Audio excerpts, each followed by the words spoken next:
আসসালামু আলাইকুম।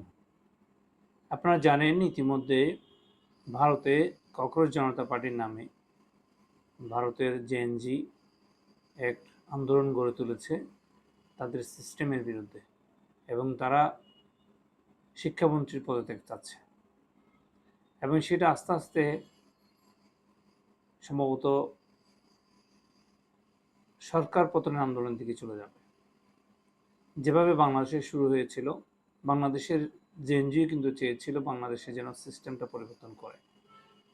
যেহেতু তৎকালীন ফ্যাসিস্ট সরকার সেটা করেনি, সেটা আস্তে আস্তে সরকার পতন আন্দোলনের দিকে চলে যায় এবং হাসিনা পালাতে বাধ্য হয়। আমাদের এক মুহূর্তে দায়িত্ব হচ্ছে, আমি মনে করছি, ইন্ডিয়াতে যে আন্দোলন চলছে সেটাকে পূর্ণ সমর্থন জানানো এবং বাংলাদেশে এই সমর্থনে বিভিন্ন কর্মসূচি নেওয়া।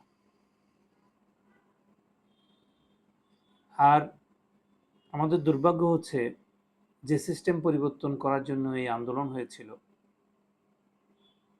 সরকার পরিবর্তন হয়েছে ঠিকই, কিন্তু সেই সিস্টেম কিন্তু এখনো পরিবর্তন হয়নি।